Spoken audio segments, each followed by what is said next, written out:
നമ്മൾ കുറച്ചധികമായി വീഡിയോസൊക്കെ ഇട്ടിട്ട് മെയിൻ കാരണം എന്തെന്ന് ചോദിച്ചാൽ മടിയാണ് സാറേ മെയിൻ.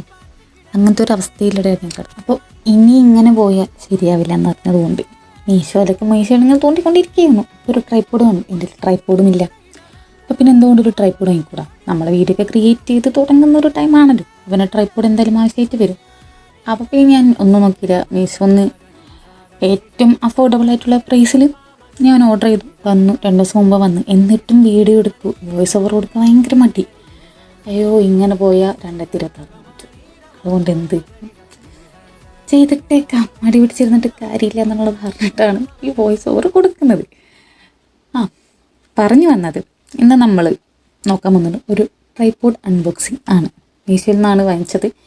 എനിക്കൊന്ന് 200 ആ ഒരു റേഞ്ചിലാണ് ഈ ട്രൈപ്പോഡ് ഉള്ളത്. എന്നെപ്പോലെ കണ്ടൻറ്റ് ക്രിയേഷൻ തുടക്കക്കാർക്ക് ഏറ്റവും അഫോർഡബിൾ ആയിട്ടുള്ള ഒരു സാധനമാണ് ഈ ട്രൈപ്പോഡ് എന്ന് പറയുന്നത്. എല്ലാവരും കയ്യിൽ വാങ്ങി വെക്കണം എന്ന് ഞാൻ എന്തായാലും പറയും. കാരണം ഇത് നല്ല സുഖാടാ. അപ്പോൾ ഇത് ഞാൻ കട്ട് ചെയ്യുന്നതാണ് കാണുന്നത്. കത്രിക വെച്ചിട്ട് കട്ട് ചെയ്തിട്ട് കിട്ടുന്നില്ല. അറിഞ്ഞം പുറഞ്ഞ് ഞാൻ കട്ട് ചെയ്യാണ്, സാധനം കിട്ടുന്നില്ല. ടെൻഷൻ, ഇതെന്തടപ്പാ വരാത്ത്. പിന്നെ അങ്ങോട്ട് എന്താണ് ആ കത്രികയൊക്കെ വെച്ചിട്ട് എന്തിനാണ് അങ്ങോട്ട് വലിച്ചു കയറി അതിനെ ഒരു പരിവാക്കി. പുതിയ സാധനം വന്ന് കാണുമ്പോഴൊക്കെ രസമുണ്ട്. പിന്നെ എന്താ സംഭവം ഉള്ളിൽ നിന്നൊക്കെ നോക്കണമല്ലോ. അങ്ങനെ കട്ട് ചെയ്യാണ്. കട്ട് ചെയ്തിട്ട് അത് നമ്മുടെ അത്യാവശ്യം നല്ല ക്വാളിറ്റി പാക്കേജിങ്ങും കാര്യങ്ങളൊക്കെ ആയിരുന്നു. ഇങ്ങനെയാണ് ട്രൈപ്പോഡ് ഉള്ളത്. ഇപ്പോൾ നമുക്കിത് ഇങ്ങോട്ടും മടക്കണം. ഇപ്പം ഞാനിത് എന്താ സംഭവം നോക്കിക്കൊണ്ടിരിക്കണം. എനിക്ക് തുറന്നിട്ട് പിടുത്തം കിട്ടുന്നില്ല. ആദ്യമായിട്ടാണ് ട്രൈപ്പോഡ് വാങ്ങുന്നത്. എന്താ സംഭവം എന്നൊരു പിടുത്തമില്ല. എങ്ങോട്ടാ തിരിക്കണ്ട്, എങ്ങോട്ടാ മറിക്കണ്ട്, ഒന്നുമേ അറിയുന്നില്ല. അപ്പോൾ ഏതൊക്കെയോ തിരിച്ച് നോക്കിയപ്പോൾ നമ്മുടെ ഈ ട്രൈപ്പോഡ് 360 ഡിഗ്രിയിൽ നമുക്ക് കറങ്ങാൻ പറ്റും. പിന്നെ ഇതുപോലെ സ്റ്റാൻഡും ഉണ്ട്.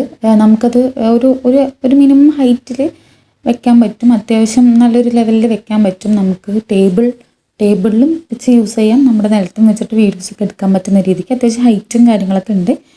ഇത് അതിൻ്റെ ട്രൈപ്പോഡിൻ്റെ മാനുവൽ ബുക്കാണ്. ഞാൻ ഫുൾ കൊറിയ, ഞാൻ വിചാരിച്ചത് കൊറിയ മാത്രമായിരിക്കും. പിന്നീട് ബുക്ക് നോക്കിയപ്പോഴാണ് മനസ്സിലായത് അപ്പോഴത്തെ ഇംഗ്ലീഷിലുണ്ട്. പക്ഷേ ഞാൻ ആദ്യം തുറന്നു നോക്കുന്ന സമയത്ത് ഇംഗ്ലീഷിലുള്ള സൈഡ് കണ്ടില്ല. എന്നിട്ട് എങ്ങനെയൊക്കെയോ തപ്പിപ്പിടിച്ച് കുറേ കാര്യങ്ങൾ നോക്കുന്നുണ്ട്. പിന്നെ ഈ ലൈറ്റിൻ്റെ നമുക്കിവിടെ ലൈറ്റും അവർ പ്രൊവൈഡ് ചെയ്തിട്ടുണ്ട്. അതിൻ്റെ ബാക്കിൽ വെച്ചിട്ട് സ്വിച്ച് ഉണ്ട്. അപ്പോൾ പ്രസ് ചെയ്ത് കഴിഞ്ഞാൽ ലൈറ്റ് ഓൺ ആവും, അത് പ്രസ് ചെയ്ത് ഓഫ് ആവും. അപ്പോൾ ഇത്രയൊക്കെ ഉള്ളൂ. ഇത് നല്ലൊരു സാധനമാണിത്. എല്ലാവരും മസ്റ്റായിട്ട് വാങ്ങേണ്ടത് ഞാൻ എന്തായാലും പറയും. കാരണം പുതുതായിട്ട് കണ്ടൻറ് ക്രിയേറ്റ് ചെയ്യുന്നവർക്ക് ഇതൊരു ബോണസ് തന്നെയാണ്.